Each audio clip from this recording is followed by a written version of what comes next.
Hi friends, അപ്പോൾ എൻ്റെ പുതിയൊരു വീഡിയോയിലേക്ക് എല്ലാവർക്കും സ്വാഗതം. അപ്പോൾ ഇന്നത്തെ നമ്മുടെ ടോപ്പിക് എന്ന് പറയുന്നത് പ്രധാനമായിട്ടുള്ളൊരു ടോപ്പിക്കാണ്.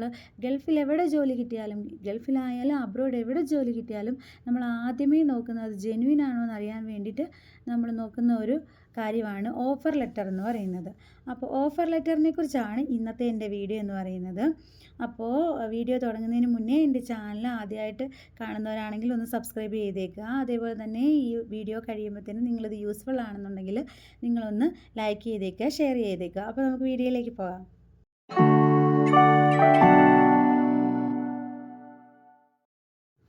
ഞാനിന്നിവിടെ എൻ്റെ ഓഫർ ലെറ്റർ വെച്ചിട്ടാണ് ഞാൻ നിങ്ങൾക്ക് ഇത് കാണിച്ചു തരാൻ പോകുന്നത്. എന്തെന്ന് വെച്ചിട്ടുണ്ടെങ്കിൽ നമ്മൾ ഒരു സൗദി അല്ലെങ്കിൽ ഏത് കൺട്രി ആയിക്കോട്ടെ, ഏത് കൺട്രിയിലും നമ്മൾ ഒരു ജോബിന് വേണ്ടി ശ്രമിക്കുമ്പോഴത്തേനും നമ്മൾ ഇൻ്റർവ്യൂ അറ്റൻഡ് ചെയ്യണം. ഇൻ്റർവ്യൂ അറ്റൻഡ് ചെയ്ത് കഴിയുമ്പോൾ നമ്മൾ പാസ്സായി കഴിയുമ്പോഴത്തേനും അവർ നമുക്ക് തരുന്ന ഡോക്യുമെൻ്റ് ആണെന്ന് ഞാൻ പറഞ്ഞു, ഓഫർ ലെറ്റർ. ഈ ഓഫർ ലെറ്ററിനകത്ത് എന്തൊക്കെ വിവരങ്ങളുണ്ട് അത് വെച്ചിട്ടാണ് നമ്മൾ ഈ ഒരു ജോബിലേക്ക് തന്നെയാണോ അവിടെ ചെന്ന് കഴിഞ്ഞാൽ നമുക്ക് പോസ്റ്റിംഗ് ലഭിക്കുന്നത്, അതേപോലെ തന്നെ നമ്മൾ ഈ ഹോസ്പിറ്റലിലേക്ക് തന്നെയാണോ, ഏതൊരു ജോബിനും അവർക്ക് ഓഫർ ലെറ്റർ അവർ പ്രൊവൈഡ് ചെയ്യും. അപ്പോൾ ഈ ഓഫർ ലെറ്റർ നമ്മൾ നാട്ടിലാണെങ്കിൽ തന്നെ ഒരു ഹോസ്പിറ്റലിൽ ജോബിന് പോകുമ്പോഴത്തേനും അവർ ഒരു ഓഫർ ലെറ്റർ, അതായത് ഒരു അപ്പോയിൻമെൻറ്റ് ലെറ്റർ പോലത്തെ ഒരു ലെറ്റർ തരും. അതേപോലെ തന്നെയാണ് ഇവിടെ ഓഫർ ലെറ്റർ എന്ന് പറയുന്നത്. ഓഫർ ലെറ്ററിനകത്ത് എന്തൊക്കെ വിവരങ്ങളാണ് ഉണ്ടെങ്കിലാണ് അത് ജെന്യുവിൻ ആണെന്ന് പറയാൻ നമുക്ക് പറ്റുന്നത്. അത് വെച്ചിട്ട് നമുക്ക് കണ്ടുപിടിക്കുക ഇത് ജെന്യുവിൻ ആയിട്ടുള്ള ഒരു ഇതാണോ, ഒരു ജോബ് വേക്കൻസി ആണോ, അതോ നമുക്ക് അവിടെ ചെന്നിട്ട് എന്തെങ്കിലും ബുദ്ധിമുട്ടുകൾ ഉണ്ടാവുമോ എന്നൊക്കെ നമുക്ക് ഈ ഓഫർ ലെറ്റർ വെച്ച് ഒരു പരിധി വരെ നമുക്ക് അറിയാൻ പറ്റും. അപ്പോൾ എൻ്റെ ഓഫർ ലെറ്റർ വെച്ചിട്ടാണ് ഞാനിവിടെ പറയാൻ പോകുന്നത്. ഞാൻ ഏകദേശം ഒരു 1.5 വർഷമായി സൗദിയിൽ ഇപ്പം മിനിസ്ട്രി ഓഫ് ഡിഫൻസിൽ വർക്ക് ചെയ്യാൻ തുടങ്ങിയിട്ട്. അപ്പോൾ എനിക്ക് ഞാൻ നാട്ടിൽ ജെറി വർഗീസ് എന്ന് പറയുന്ന ഏജൻസി വഴിയാണ് വന്നത്. ആ ഏജൻസി എന്ന് പറഞ്ഞ ഒരു ഡയറക്റ്റ് ഏജൻസിയാണ്. അപ്പോൾ ഞാൻ ഇൻ്റർവ്യൂ അറ്റൻഡ് ചെയ്ത് കഴിഞ്ഞ് ഞാൻ സെലക്റ്റഡ് ആയി കഴിഞ്ഞപ്പോൾ തന്നെ അവരെനിക്കൊരു ഓഫർ ലെറ്റർ എൻ്റെ ഫോണിലേക്ക് മെയിലായിട്ട് PDF ആയിട്ട് വന്നു. ആ ഇത് വെച്ചിട്ടാണ് ഞാൻ 2 ഇൻ്റർവ്യൂ ആണ് അറ്റൻഡ് ചെയ്തത്. മിനിസ്ട്രി ഓഫ് ഹെൽത്തിൻ്റെ ഇൻ്റർവ്യൂവും ജെറി വർഗീസിൻ്റെ അണ്ടറിൽ ഞാൻ അറ്റൻഡ് ചെയ്തു. അതേപോലെ തന്നെ മിനിസ്ട്രി ഓഫ് ഡിഫൻസിൻ്റെ ഇൻ്റർവ്യൂവും അറ്റൻഡ് ചെയ്തു. ഇതിനകത്ത് ഓഫർ ലെറ്റർ വെച്ചിട്ട് എനിക്ക് ഇച്ചിരിയോടെ നല്ലതായിട്ട് തോന്നിയത്, സാലറി ബേസിലാണെങ്കിലും അലവൻസ് ബേസിലാണെങ്കിലും നല്ലതായിട്ട് തോന്നിയത് മിനിസ്ട്രി ഓഫ് ഡിഫൻസിൻ്റെയാണ്. അതുകൊണ്ട് ഞാൻ മിനിസ്ട്രി ഓഫ് ഡിഫൻസ് ആണ് തിരഞ്ഞെടുത്തത്. അപ്പോൾ ഞാൻ ഈ ഓഫർ ലെറ്റർ വെച്ചിട്ട് നോക്കിയിട്ടാണ് ഞാനത് തിരഞ്ഞെടുത്തത്. അപ്പോൾ നിങ്ങൾക്കും ഇങ്ങനെ ഓരോ ജോബ് ഓഫർ ലെറ്ററുകൾ വരുമ്പോഴത്തേനും നിങ്ങളത് ജെന്യുവിൻ ആണോ എന്നുള്ളത് കണ്ടുപിടിക്കണമെങ്കിൽ ചില കാര്യങ്ങൾ അതിനകത്തുണ്ടാവും. അപ്പോൾ മിനിസ്ട്രിയുടെ ഡിഫൻസിലാണെങ്കിൽ അവരുടേതായ ഒരു എംബ്ലം അതിനകത്ത് കാണും. അതേപോലെ തന്നെ മിനിസ്ട്രി ഓഫ് ഹെൽത്തിൻ്റെ ആണെങ്കിലും അവരുടേതായ ഒരു എംബ്ലം അതിനകത്ത് കാണും. അത് ഉറപ്പായിട്ട് ഓഫർ ലെറ്ററിൽ ഉണ്ടാകേണ്ട ഒരു കാര്യമാണ്. അതില്ല എന്നുണ്ടെങ്കിൽ അത് നമുക്ക് ജെന്യുവിൻ ആണെന്നുള്ളത് പറയാൻ പറ്റത്തില്ല. അപ്പോൾ എന്തൊക്കെയാണെന്നുള്ള കാര്യം ഞാൻ എൻ്റെ ഓഫർ ലെറ്റർ വെച്ചിട്ട് നിങ്ങൾക്ക് കാണിച്ചു തരാം. അപ്പോൾ ഞാൻ ഇങ്ങനെ പിടിക്കുന്നതുകൊണ്ട് നിങ്ങൾക്കിത് വായിച്ചെടുക്കാൻ ബുദ്ധിമുട്ടുള്ളത് കൊണ്ട് ഞാനത് സ്ക്രീനിൽ കാണിക്കുന്നുണ്ട്, നിങ്ങൾക്ക് അത് നോക്കിയിട്ട് മനസ്സിലാക്കാൻ പറ്റും. അപ്പോൾ ഈ ഓഫർ ലെറ്ററിനകത്ത് ഉള്ള കാര്യം എന്ന് പറയുന്നത് പ്രധാനമായിട്ടുള്ളത് ഏത് കൺട്രിയിലേക്കാണ് നമ്മൾ സെലക്ട് ആയിട്ടുള്ളത്. ഇതിനകത്ത് എഴുതിയിട്ടുണ്ട് കിങ്ഡം ഓഫ് സൗദി അറേബ്യ എന്ന് എഴുതിയിട്ടുണ്ട്. അതേപോലെ തന്നെ ഏത് ഇതുവഴിയാണ്, മിനിസ്ട്രി ഓഫ് ഡിഫൻസ് വഴിയാണോ, മിനിസ്ട്രി ഓഫ് ഹെൽത്ത് വഴിയാണോ എന്നുള്ളതൊക്കെ ഇതിനകത്തുണ്ട്. അതാണ് ministry of defence, armed forces medical service department, armed forces hospital Taif region. എനിക്ക് കിട്ടിയേക്കുന്ന ഹോസ്പിറ്റലിൽ ഈ ഓഫർ ലെറ്ററിൽ കിടക്കുന്ന അതേ ഹോസ്പിറ്റലിൽ തന്നെയാണ് എനിക്ക് ജോബ് കിട്ടിയേക്കുന്നത്. എനിക്ക് കിട്ടിയേക്കുന്നത് ഇപ്പോൾ ഞാൻ തായ്ഫ് എന്ന് പറയുന്ന സ്ഥലത്താണ്. Armed force hospital Taif region Al Hada എന്ന് പറഞ്ഞ ഹോസ്പിറ്റലിലാണ് ഞാനിപ്പോൾ വർക്ക് ചെയ്യുന്നത്. അപ്പോൾ ഇതിനകത്ത് കൃത്യമായിട്ട് കാണിച്ചിരിക്കും ഏത് ഹോസ്പിറ്റലിലാണ് നമുക്ക് കിട്ടിയിരിക്കുന്നത് എന്നുള്ളത്.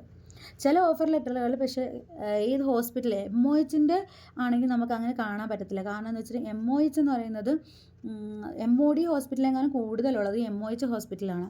അപ്പോഴത്തേനും അതിനകത്ത് നമുക്ക് പക്ഷേ ഇതിനകത്ത് ഉള്ളൊരു എംബ്ലം ഉണ്ട്, MODയുടെ അല്ലെങ്കിൽ MOHൻ്റെ ഒരു എംബ്ലം അതിനകത്ത് കാണും. MOH ഹോസ്പിറ്റലാണെങ്കിൽ അത് നമ്മൾ ശ്രദ്ധിക്കണം. അതേപോലെ തന്നെ നമുക്ക് മിനിസ്ട്രി ഓഫ് ഹെൽത്ത് എന്നുള്ളത് കിങ്ഡം ഓഫ് സൗദി അറേബ്യ എന്നുള്ളത് ആ ഓഫർ ലെറ്ററിൽ ഉണ്ടാവും. അങ്ങനെ നിങ്ങൾ ശ്രദ്ധിക്കണം. പക്ഷേ MOH ഹോസ്പിറ്റലുകളിൽ ചില ഹോസ്പിറ്റലുകളിലേക്ക് മാത്രമുള്ള റിക്രൂട്ട്മെൻറ്റിൽ അവിടെ പേര് മെൻഷൻ ചെയ്യും, ഏത് ഹോസ്പിറ്റലാണ്, ഏത് റീജിയണിലാണ്. ഇപ്പോൾ സൗദി അറേബ്യയിൽ നമ്മൾ പറയുമ്പോൾ ഓരോ റീജിയൻസാണ് പറയുന്നത്. അപ്പോൾ ഏത് റീജിയണിലാണ് എന്നുള്ളത് ആ ഓഫർ ലെറ്ററിനകത്ത് കാണിക്കും. ചില ഓഫർ ലെറ്ററുകളിനകത്ത് MOHൻ്റെ ഒരു മെഗാ റിക്രൂട്ട്മെൻറ്റ് അങ്ങനെയൊക്കെ നടക്കുമ്പോഴത്തേനും ഒരിക്കലും ഹോസ്പിറ്റലിൻ്റെ പേര് അതിനകത്ത് കാണത്തില്ല.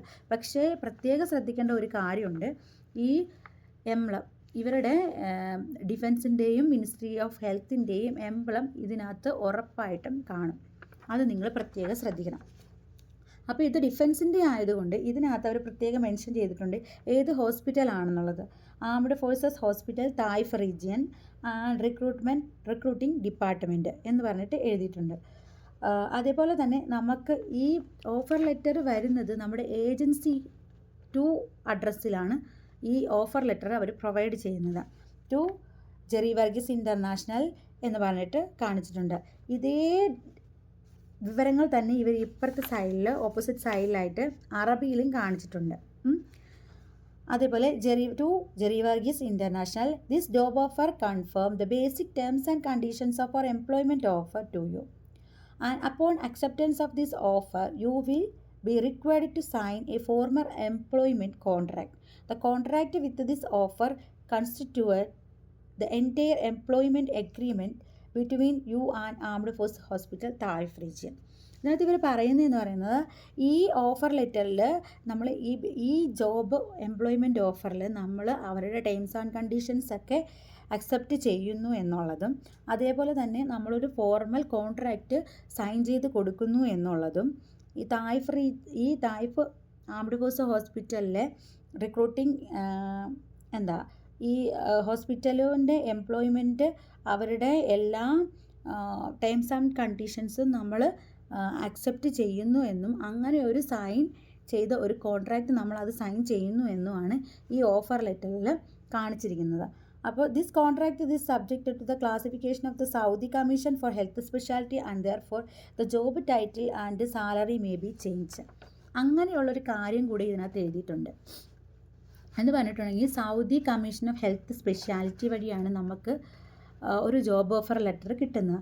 അപ്പോൾ ഈ സൗദി കൗൺസിൽ രജിസ്ട്രേഷൻ്റെ കാര്യങ്ങളും എല്ലാം അനുസരിച്ച് നമുക്ക് ഈ സാലറിയിൽ ചെറിയതായിട്ടുള്ള വ്യത്യാസങ്ങൾ ചിലപ്പോൾ അതിനകത്ത് കാണാം എന്നുള്ളതാണ്. ഇതിനകത്ത് കാണിച്ചിരിക്കുന്നതിനേക്കാളും അങ്ങനെ ചിലപ്പോൾ കൂടുതലായിരിക്കാം, ചിലപ്പോൾ കുറച്ച് കുറവായിരിക്കാം എന്നുള്ളത് അവർ ഇതിനകത്ത് പ്രത്യേകം മെൻഷൻ ചെയ്യുന്നുണ്ട്. ഇതെല്ലാം അംഗീകരിച്ചുകൊണ്ട് വേണം നമ്മൾ ഈ ഓഫർ ലെറ്റർ സൈൻ ചെയ്യാൻ വേണ്ടിയിട്ട് എന്നാണ് അവരിതിനകത്ത് ഉദ്ദേശിക്കുന്നത്. അപ്പോൾ ഇനി പറയാം ഇതിനകത്ത് എന്തൊക്കെ ഡീറ്റെയിൽസാണ് നമുക്ക് പ്രത്യേകമായിട്ട് ശ്രദ്ധിക്കേണ്ട ഇവരുടെ ഈ എംബ്ലമാണ്. അതേപോലെ അടുത്തതെന്ന് പറയുന്നത് കാൻഡിഡേറ്റിൻ്റെ നെയിം കാണും. എൻ്റെ പേര് അശ്വതി സജീവ് എന്നാണ്. അതുണ്ട് ഇതിനകത്ത്. അപ്പോൾ നാഷണാലിറ്റി ഏത് നാഷണാലിറ്റി ആണെന്നുണ്ടോ ഇന്ത്യൻ. അതേപോലെ അവർ ക്ലാസിഫൈ ചെയ്തിട്ടുണ്ട് നഴ്സിംഗ്. ഇപ്പം നമുക്ക് സ്റ്റാഫ് നഴ്സ് 1 സ്റ്റാഫ് നഴ്സ് 2 അങ്ങനെ 2 ഗ്രേഡായിട്ടാണ് നമ്മളെ അവരെ റിക്രൂട്ട് ചെയ്യുന്നത്. ഇപ്പോൾ സ്റ്റാഫ് നഴ്സ് 1-നകത്ത് തന്നെ 1, 2 A, B, C അങ്ങനെ കുറേ കാറ്റഗറീസ് ഉണ്ട്. അപ്പോൾ അത് നമ്മുടെ എക്സ്പീരിയൻസ് അനുസരിച്ച് ഒക്കെയാണ് അവർ അത് ഡിസൈഡ് ചെയ്യുന്നത്. അപ്പോൾ അവർ ഇൻ്റർവ്യൂ ചെയ്യുമ്പോഴത്തേനും നമ്മുടെ എക്സ്പീരിയൻസ് കാര്യങ്ങളെല്ലാം ചോദിക്കും. ഏത് ഡിപ്പാർട്ട്മെൻറ്റിലാണ് നമ്മൾ വർക്ക് ചെയ്തിരിക്കുന്നത് അങ്ങനെയുള്ള കാര്യങ്ങളെല്ലാം ചോദിച്ചതിന് ശേഷമാണ് അവർ ഈ കാറ്റഗറി ക്ലാസിഫിക്കേഷൻ നമുക്ക് തരുന്നത്. സ്റ്റാഫ് നഴ്സ് കാറ്റഗറി മിക്കപ്പോഴും വരുന്നത് B കാറ്റഗറിയിലായിരിക്കും. അതേപോലെ തന്നെ നമ്മുടെ ക്വാളിഫിക്കേഷൻ എന്താണെന്നുള്ളത്, പിന്നെ ആക്ച്വൽ ജോബ് ടൈറ്റിൽ ക്വാളിഫിക്കേഷനാണ് ദാറ്റ് B എന്ന് പറയുന്നത്. അതേപോലെ ആക്ച്വൽ ജോബ് ടൈറ്റിൽ അതിനകത്ത് കാണും നമ്മൾ സ്റ്റാഫ് നഴ്സ് 1 ആയിട്ടാണോ സ്റ്റാഫ് നഴ്സ് 2 ആയിട്ടാണോ എന്നുള്ളത്. ഈ സ്റ്റാഫ് നഴ്സ് 1 സ്റ്റാഫ് നഴ്സ് 2 എന്ന് പറയുന്നതിൽ വ്യത്യാസം എന്താണെന്ന് വെച്ചിട്ടുണ്ടെങ്കിൽ സ്റ്റാഫ് നഴ്സ് 2 എന്ന് പറയുന്നത് എക്സ്പീരിയൻസ് കുറച്ച് കുറഞ്ഞവർ അങ്ങനെയുള്ളവർക്കൊക്കെ ആയിരിക്കും സ്റ്റാഫ് നഴ്സ് 2 തസ്തിക അവർ കൊടുക്കുന്നത്. ചിലപ്പോൾ ചില ഘട്ടങ്ങളിൽ GNM ഞാൻ നേരത്തെ ഒരു വീഡിയോ പറഞ്ഞിട്ടുണ്ട്. GNM ഉള്ളവരെ നമ്മൾ പ്രൈവറ്റ് ഹോസ്പിറ്റലിലേക്കാണ് എടുക്കുന്നത്. എന്നാൽ പണ്ടുള്ള കാലങ്ങളിൽ GNM ഉള്ളവരെ അവർ ഗവൺമെൻറ് ഹോസ്പിറ്റലിലേക്ക് എടുത്തിട്ടുണ്ട്. പക്ഷെ അതിന് വേണ്ടിയിട്ട് അവർക്ക് കുറേ എക്സ്പീരിയൻസ് ആവശ്യമുണ്ട്. ഇപ്പോൾ BSc ഒരു 3 വർഷം എക്സ്പീരിയൻസ് പറയുവാണെങ്കിൽ GNMക്കാർക്ക് ഒരു 5 വർഷം ഒരു 8 വർഷം അത്രയൊക്കെ എക്സ്പീരിയൻസ് ഉള്ളവരാണെങ്കിൽ അവർ പണ്ട് ഈ സ്റ്റാഫ് നഴ്സ് തസ്തികയിലേക്ക് നമ്മുടെ ഈ മിനിസ്ട്രി ഓഫ് ഹെൽത്തിലൊക്കെ എടുത്തുകൊണ്ടിരുന്നത്. അപ്പോൾ ഈ സ്റ്റാഫ് നഴ്സ് 1, 2 എന്ന് പറഞ്ഞാൽ 2 എന്ന് പറയുന്നവർക്ക് അവർക്ക് ചാർജ് ഡ്യൂട്ടി അങ്ങനത്തെ കാര്യം ഹെഡ് നഴ്സ് പോസ്റ്റ് അങ്ങനത്തെ ഒരു കാര്യങ്ങളും ചെയ്യാനായിട്ടുള്ള ക്വാളിഫിക്കേഷൻ ഇല്ല എന്നാണ് അതിനകത്ത് പറയുന്നത്. കാരണം ഞങ്ങൾ വർക്ക് ചെയ്യുന്നത് സ്റ്റാഫ് നഴ്സ് 1 ആയിട്ടുള്ളവരും ഉണ്ട് 2 ആയിട്ടുള്ളവരും ഉണ്ട്. അപ്പോൾ അതനുസരിച്ചാണ് എനിക്കറിയാവുന്ന കാര്യമാണ് ഞാൻ പറഞ്ഞു തന്നത്. ഇവിടെ സ്റ്റാഫ് നഴ്സ് 1 മാത്രമേ നമുക്ക് ചാർജ് ഡ്യൂട്ടി കാര്യങ്ങളൊക്കെ ചെയ്യാൻ പറ്റുള്ളൂ. അതേപോലെ സ്റ്റാഫ് നഴ്സ് 2 ആയിട്ടുള്ളവർക്ക് charge duty, head nurse post അങ്ങനത്തെ പോസ്റ്റ് ഒന്നും വരുന്നില്ല. പുള്ളി പേഷ്യൻ്റ് കെയർ മാത്രമാണ്. അവർക്ക് കൂടുതലായിട്ടുള്ള ഉത്തരവാദിത്തങ്ങൾ അവർക്ക് വരുന്നില്ല. അതാണ് അത് തമ്മിലുള്ള വ്യത്യാസം. പിന്നെ അടുത്തതെന്ന് പറഞ്ഞിട്ടുണ്ടെങ്കിൽ ഒരു PCN നമ്പർ. നമ്മൾ PSCയിലൊക്കെ ജോയിൻ ചെയ്യുമ്പോഴത്തേന് നമുക്കൊരു പെർമനൻറ്റ് നമ്പർ തരും. ആ നമ്പർ എന്ന് പറയുന്നത് നമ്മുടെ ഞാൻ പറഞ്ഞു PSCയിൽ നമ്മൾ ജോയിൻ PSCയിൽ നമ്മുടെ റാങ്ക് ലിസ്റ്റ് ഉൾപ്പെട്ട് കഴിയുമ്പോഴത്തേനും നമുക്കൊരു PCN നമ്പർ കിട്ടുമെന്നൊക്കെ കഴിഞ്ഞ വീഡിയോയിൽ പറഞ്ഞു. അതേപോലെ ഒരു പെർമനൻറ്റ് നമ്പറാണ് ഈ ഓഫർ ലെറ്ററിനകത്ത് കാണിച്ചിരിക്കുന്നത്. പക്ഷേ ഈ നമ്പർ വെച്ചിട്ട് നമ്മൾ ഇവിടെയൊന്നും വന്നു കഴിഞ്ഞാൽ ഈ നമ്പറിൻ്റെ ആവശ്യങ്ങളോ കാര്യങ്ങളോ ഒന്നുമില്ല. പക്ഷേ അങ്ങനെ ഒരു നമ്പർ റിക്രൂട്ട് ചെയ്യുന്ന അനുസരിച്ചുള്ള ഒരു നമ്പർ അവർ ആ ഓഫർ ലെറ്ററിൽ കാണിച്ചിരിക്കും. അതേപോലെ അടുത്തതായിട്ട് നമുക്ക് കാണിച്ചിരിക്കുന്നത് ഏത് ഹോസ്പിറ്റലിലേക്കാണ് ഫെസിലിറ്റി എന്ന് പറഞ്ഞിട്ടുള്ളത് കാണിച്ചിട്ടുണ്ട്. ഈ ഫെസിലിറ്റി എന്ന് പറയുന്നത് armed forces hospital Taif region Al Hada hospital എന്ന് പറഞ്ഞിട്ട് എഴുതിയിട്ടുണ്ട് എൻ്റെ ഇതിനകത്ത്. ഈ സൗദി അറേബ്യയിൽ നമുക്ക് ഓരോ പ്രൊവിൻസായിട്ട് റീജിയൻസ് ആയിട്ടാണ് അവർ തിരിച്ചിരിക്കുന്നത്. മക്ക റീജിയനാണ് ഈ തായിഫ് എന്ന് പറയുന്ന സ്ഥലം വരുന്നത്. ഞാൻ വർക്ക് ചെയ്യുന്നത് തായിഫ് എന്ന് പറയുന്ന സ്ഥലത്ത് അൽഹദ ആംഡ് ഫോഴ്സ് ഹോസ്പിറ്റൽ എന്ന് പറയുന്ന ഹോസ്പിറ്റൽ. ഇത് തന്നെയാണ് നമ്മുടെ ഓഫർ ലെറ്ററിൽ നമുക്ക് കാണിച്ചിരിക്കുന്നത്. മിനിസ്ട്രി ഓഫ് ഹെൽത്തിൽ ഞാൻ പറഞ്ഞത് ചിലപ്പോൾ മാത്രമേ ഉള്ളൂ അതിനകത്ത് ഹോസ്പിറ്റലിൻ്റെ നെയിം കാര്യങ്ങളൊക്കെ കാണത്തുള്ളൂ. ചിലപ്പോൾ ഏത് റീജിയണിലാണ് ഇന്ന MOH ഹോസ്പിറ്റൽ എന്ന് മാത്രം കാണും. പക്ഷേ ഏത് ഹോസ്പിറ്റലാണെന്നുള്ളത് അവർ മെൻഷൻ ചെയ്യത്തില്ല. കാരണം ഒരു റീജിയണിൽ തന്നെ MOD ഹോസ്പിറ്റലിൽ ഉള്ളതിനേക്കാൾ കൂടുതൽ MOH ഹോസ്പിറ്റലുകളാണ് കൂടുതലായിട്ടുള്ളത്. അതുകൊണ്ട് അതിനകത്ത് പ്രത്യേകം അവർ ചിലപ്പോൾ ചില ഓഫർ ലെറ്ററുകളിൽ മാത്രമേ ഉള്ളൂ അവർ ഇത് കാണിക്കത്തുള്ളൂ, ഏത് ഹോസ്പിറ്റലിലേക്കാണെന്നുള്ള ഹോസ്പിറ്റലിൻ്റെ പേര് സഹിതം കാണിക്കുന്നത്. എന്നാൽ ഭൂരിഭാഗം MOH ഹോസ്പിറ്റലിൻ്റെ പേര് അങ്ങനെ ഓഫർ ലെറ്ററിൽ കണ്ടതായിട്ട് ഞാൻ ഇതുവരെ കണ്ടിട്ടില്ല. എൻ്റെ അറിവിൽ അങ്ങനെയാണ്. പിന്നെ അടുത്തത് ഫെസിലിറ്റി കഴിഞ്ഞു. ഫെസിലിറ്റി എന്ന് പറഞ്ഞാൽ ഏത് ഹോസ്പിറ്റലാണെന്നുള്ളത്. അടുത്തത് നമുക്ക് പറയുന്നത് ഡിപ്പാർട്ട്മെൻറ്റ് ഏതാണെന്നുള്ളത്. ഡിപ്പാർട്ട്മെൻറ്റ് എനിക്ക് കിട്ടിയിരിക്കുന്നത്, എനിക്ക് എക്സ്പീരിയൻസ് എന്ന് പറയുന്നത് മെയിൽ സർജിക്കൽ വാർഡുകളിലായിരുന്നു. നേരത്തെ തന്നെ എക്സ്പീരിയൻസ് ഉണ്ടായിരുന്നു നമ്മുടെ നാട്ടിൽ തന്നെ. അപ്പോൾ 7 വർഷത്തെ എക്സ്പീരിയൻസ് ആണ് എനിക്കുണ്ടായിരുന്നത്. അങ്ങനെ വെച്ചിട്ട് അവർ മെയിൽ സർജിക്കൽ 1 എന്ന യൂണിറ്റിലേക്കാണ് എന്നെ റിക്രൂട്ട് ചെയ്തത്. അത് ഇതിനകത്ത് പ്രത്യേകം മെൻഷൻ ചെയ്തിട്ടുണ്ട്. അതേപോലെ തന്നെ അതിനകത്ത് തന്നെ നമുക്ക് കാറ്റഗറീസ് അവർ കാണിക്കും. 2000 എന്ന് പറയുന്ന കാറ്റഗറിയാണ് സ്റ്റാഫ് നഴ്സിൻ്റെ കാറ്റഗറി എന്ന് പറയുന്നത്. അത് കഴിഞ്ഞിട്ടുള്ള പ്രധാനമായിട്ടും നമ്മൾ ശ്രദ്ധിക്കുന്ന കാര്യം എന്താണെന്ന് പറഞ്ഞാൽ, നമ്മൾ ആകെപ്പാടെ ഇതിനകത്ത് നോക്കുന്നത് സാലറി മാത്രമേ നോക്കാറുള്ളൂ. പക്ഷേ ഈ ഉള്ള കാര്യങ്ങളെല്ലാം നമ്മൾ ശ്രദ്ധിക്കണം. ഇതിനകത്ത് വന്നിരിക്കുന്ന സാലറി എന്ന് പറയുന്നത്, ഞാൻ വാർഡ് ബേസ് ആയതുകൊണ്ട് സാലറി ഇച്ചിരി കുറവാണ്. എൻ്റെ ബേസിക് സാലറി എന്ന് പറയുന്നത് 5400 സൗദി റിയാലാണ്. 5400 സൗദി റിയാൽ. അതെന്ന് പറയുന്നത് നമ്മുടെ ഏകദേശം 1,00,000 സംതിങ്, 1,10,000 20,000 സംതിങ് വരും. അപ്പോൾ ഇത് ബേസിക് സാലറി മാത്രമാണ് ഇതിനകത്ത് അവർ കാണിച്ചിരിക്കുന്നത്. കൂടാതെ നമുക്ക് അലവൻസുകളും കാര്യങ്ങളൊക്കെ ഉണ്ട്. പക്ഷേ അലവൻസ് ഇവിടെ അവർ എത്രയാണെന്ന് പറയത്തില്ല. അലവൻസിന് എലിജിബിൾ ആണോ ഇല്ലയോ എന്നുള്ളതാണ് അവർ പറയത്തുള്ളൂ. അതുപോലെ തന്നെ നമ്മൾ സ്റ്റാഫ് നഴ്സ് ഗ്രേഡ് 1 അഥവാ സ്റ്റാഫ് നഴ്സ് 1 എന്ന് പറയുന്നതാണ് നമ്മുടെ പോസ്റ്റ്. അതിനകത്ത് 5400 റിയാലാണ് വാർഡിൽ. എന്നാൽ വാർഡ് കൂടാതെ ICU അതേപോലെ OT ഒക്കെ ആണെങ്കിൽ ഇതിനേക്കാളും സാലറി കൂടുതലായിരിക്കും. 6500 6200 അങ്ങനെയൊക്കെ ആയിരിക്കും. അതേപോലെ തന്നെ അവർക്ക് OT അലവൻസ്, ICU അലവൻസ് എന്നൊക്കെ പറഞ്ഞിട്ട് കൂടുതലായിട്ട് എമൗണ്ട് കിട്ടും. അത്രയാണ് ഇതിനകത്ത് സാലറിയുടെ കാര്യം പറയുന്നത്. പിന്നെ അടുത്തതെന്ന് പറയുന്നത് നമ്മുടെ ഡിഗ്രി, ഏത് ഡിഗ്രിയാണ്, 3rd ഡിഗ്രി, അങ്ങനെ ഓരോ കാറ്റഗറീസ് അവർ തിരിച്ചിട്ടുണ്ട്. അതാണ് അതിനകത്ത് പറയുന്നത്. പിന്നെ നമുക്ക് ഫുഡ് അലവൻസ്, MOHൽ ഫുഡ് അലവൻസ് അവർ തരുന്നുണ്ട്. പക്ഷേ MODയിൽ ഫുഡ് അലവൻസ് ഇല്ല നമുക്ക്. അതിന് പകരം നമുക്ക് കിട്ടുന്നത് ട്രാൻസ്പോർട്ടേഷൻ അലവൻസും അക്കോമഡേഷൻ അലവൻസും അവർ പ്രൊവൈഡ് ചെയ്യുന്നുണ്ട്. എന്നാൽ MOHൻ്റെ ബേസിക് സാലറി അനുസരിച്ച് നോക്കുമ്പോൾ MODയുടെ ബേസിക് സാലറിയാണ് ഇച്ചിരി കൂടുതൽ. അപ്പോൾ അങ്ങനെ വെച്ച് നോക്കുമ്പോഴത്തേന് സാലറി കൂടുമ്പോഴത്തേന് നമുക്ക് അലവൻസിൻ്റെ പെർസെൻറ്റേജ്, സാലറിയുടെ ഇത്ര പെർസെൻറ്റേജ് എന്ന് പറയുന്നതാണ് നമുക്ക് കിട്ടുന്ന അലവൻസ്. അപ്പോൾ അതും കൂടും. അപ്പോൾ ബേസിക്കലി നമ്മൾ നോക്കുമ്പോൾ MOHനേക്കാളും കൂടുതലായിരിക്കും MODയുടെ സാലറി. അപ്പോൾ ഇവിടെ ഈ ഓഫർ ലെറ്ററിനകത്ത് അവർ പറയുന്നത് ഫുഡ് അലവൻസ് ഉണ്ടോ ഇല്ലയോ എന്നുള്ളത് അവരവിടെ മെൻഷൻ ചെയ്തിരിക്കും. ഇതിനായിട്ട് നോട്ട് എലിജിബിൾ എന്നാണ് പറഞ്ഞിരിക്കുന്നത്. അതേപോലെ തന്നെ നമ്മുടെ കോൺട്രാക്ട് പീരീഡ് എത്ര നാളത്തേക്കാണ് നമ്മുടെ കോൺട്രാക്റ്റ് എന്നത് അവർ പറഞ്ഞിട്ടുണ്ട്. 24 മന്ത്, അതായത് 2 ഇയർ കോൺട്രാക്റ്റ് ആണുള്ളത്. അതുകൂടാതെ നമുക്ക് 2 ഇയർ കഴിയുമ്പോൾ റിന്യൂ ചെയ്യാവുന്നതാണ്. അതേപോലെ അതിനകത്ത് അവർ പറയുന്നത് വർക്കിംഗ് അവേഴ്സ് പെർ വീക്ക്, ഒരു വീക്കിൽ എത്ര അവറാണ് എന്നുള്ളതാണ്. 48 അവേഴ്സ്. 48 അവേഴ്സ് എന്ന് പറയുന്നത് നമുക്ക് ഒരാഴ്ച 48 അവേഴ്സ്, ഒരു ദിവസം 12 അവേഴ്സാണ് വരുന്നത്. അപ്പോൾ 12 അവേഴ്സ് വരുമ്പോഴത്തേന് നമുക്ക് 4 ഡ്യൂട്ടിയാണ് വരുന്നത് ഒരാഴ്ച വരുന്നത്. ബാക്കിയുള്ള 3 ദിവസങ്ങളിൽ നമുക്ക് ഓഫായിരിക്കും MODയുടെ കാര്യത്തിൽ. എന്നാൽ MOHൻ്റെ കാര്യത്തിൽ അവർക്ക് ഡ്യൂട്ടി എന്ന് പറയുന്നത് സെയിം 48 അവേഴ്സ് ആയിരിക്കും. പക്ഷേ അവർക്ക് വരുന്നത് ഒരു ദിവസം അവർ 8 അവേഴ്സേ ഉള്ളൂ ഡ്യൂട്ടി ചെയ്യത്തുള്ളൂ. അപ്പോൾ അവർക്ക് വീക്കിലി 6 ഡേയ്സ് ഡ്യൂട്ടി ഉണ്ട്, 1 ഡേ ഓഫ്. അങ്ങനെയാണ് MOHൻ്റെ വരുന്നത്. ചില ഹോസ്പിറ്റലുകൾ അനുസരിച്ച് അവർ ഡ്യൂട്ടി അവേഴ്സിൽ വ്യത്യാസം, ചിലർക്ക് 9 അവേഴ്സ് അങ്ങനെയൊക്കെ വരും. പിന്നെ ഡെൻ്റൽ ക്ലിനിക്ക് അങ്ങനെയുള്ള കാര്യങ്ങളിലൊക്കെ നിൽക്കുന്നവർക്ക് 9 അവേഴ്സ് അങ്ങനെയൊക്കെ ആയിരിക്കും ഡ്യൂട്ടി വരുന്നത്. അതനുസരിച്ചായിരിക്കും അവരുടെ ഓഫും.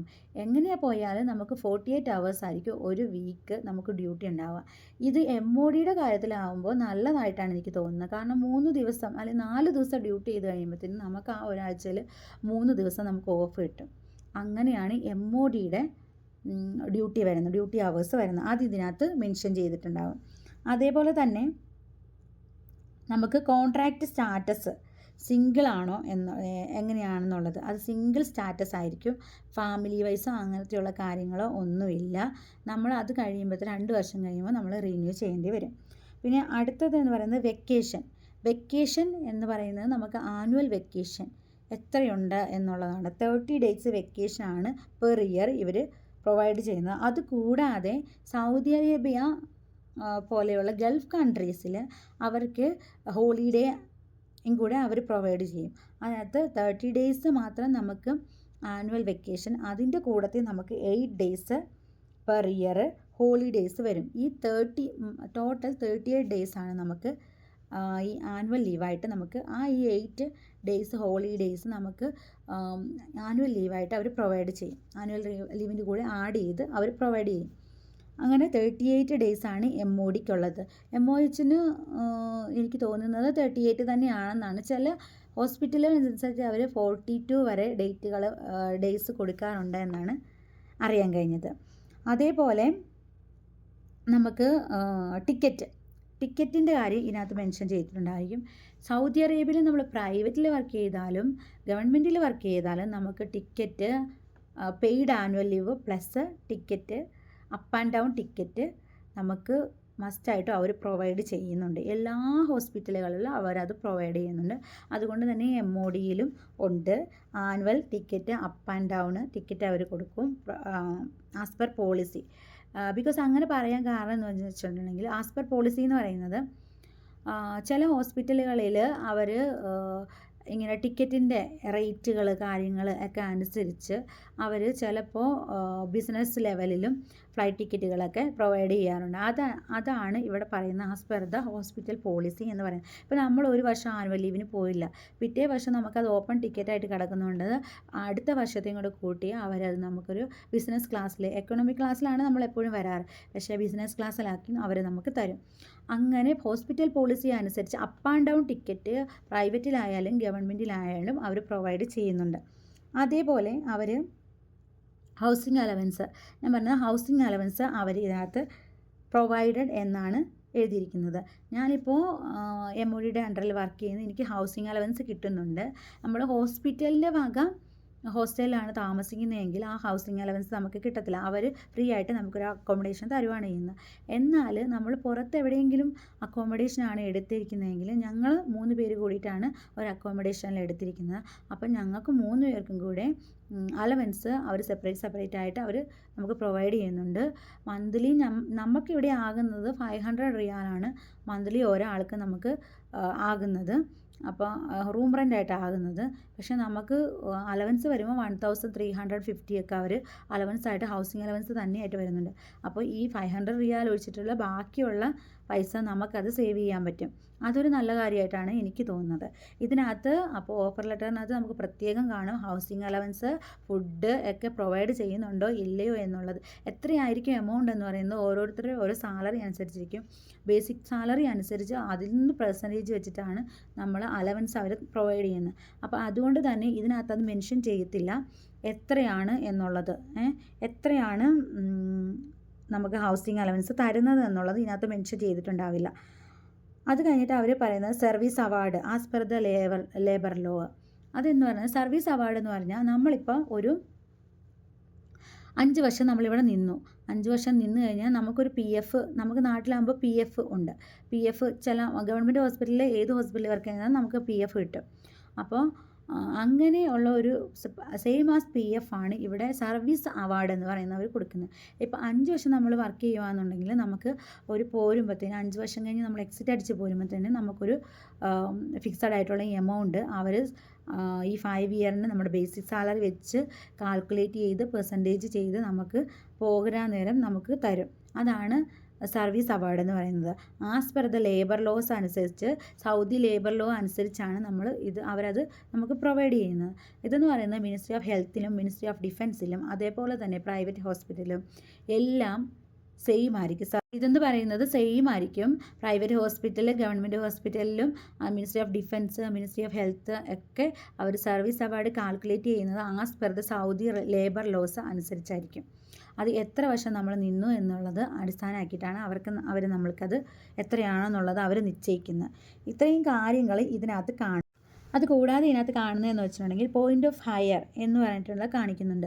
ഇവിടെ അതെന്തിൻ്റെ അടിസ്ഥാനത്തിലാണ് അവർ ഹയർ ചെയ്തത് നമ്മളെ എന്നുള്ളത് അതിനകത്ത് കാണിക്കും. പിന്നെ അതേപോലെ തന്നെ ചില ഓഫർ ലെറ്ററുകളിലൊക്കെ നമുക്ക് അതിനകത്ത് കാണിക്കുന്നത് ക്ലോസസ്റ്റ് ഇൻ്റർനാഷണൽ എയർപോർട്ട് ഏതാണെന്നുള്ളതൊക്കെ കാണിക്കും. ഇവിടെ തായ്ഫ് ഇൻ്റർനാഷണൽ എയർപോർട്ട് ഉണ്ട്, പക്ഷേ അത് ഡൊമസ്റ്റിക് ഫ്ലൈറ്റ് മാത്രമേ ഉള്ളൂ. അപ്പോൾ ഇതിനകത്ത് കാണിച്ചിരിക്കുന്നത് ക്ലോസസ്റ്റ് മേജർ ഇൻ്റർനാഷണൽ എയർപോർട്ട് നമുക്ക് ജിദ്ദയാണ് വരുന്നത്. കൂടാതെ ഡേറ്റ് ഓഫ് അവൈലബിലിറ്റി, എത്ര നാളത്തേക്ക് ഈ ഓഫർ ലെറ്റർ നമുക്ക് ഇത് ചെയ്യുന്നുണ്ട്, അവരെ പ്രൊവൈഡ് ചെയ്യുന്നത് വാലിഡ് ആണ് എന്നുള്ളതാണ് അതിനകത്ത് കാണിക്കുന്നത്. To join the hospital within 90 days from the date of acceptance. നമ്മൾ ഈ ഓഫർ ലെറ്റർ അക്സെപ്റ്റ് ചെയ്ത് സൈൻ ചെയ്ത് അത് PDF ആയിട്ട് നമ്മുടെ ഏജൻസിക്ക് അയച്ചു കൊടുക്കുമ്പോൾ അത് അവർ ഇവരുടെ റിക്രൂട്ടിംഗ് ഏജൻസിയിലേക്ക് ഇത് അയച്ചു കൊടുക്കും. അയച്ചു കൊടുത്തു കഴിയുമ്പോഴത്തേനും അവരത് പറയും 90 ഡേയ്സിനുള്ളിൽ ഹോസ്പിറ്റലിൽ ജോയിൻ ചെയ്യാനായിട്ട് നമ്മൾ ആപ്റ്റാണെന്നുണ്ടെങ്കിൽ മാത്രമേ ഇത് നമ്മൾ സൈൻ ചെയ്യാൻ പാടുള്ളൂ. അങ്ങനെ ഈ ഓഫർ ലെറ്ററിനകത്ത് എഴുതിയിട്ടുണ്ട്. അപ്പോൾ അതനുസരിച്ച് നമ്മളിത് സൈൻ ചെയ്ത് കൊടുക്കണം.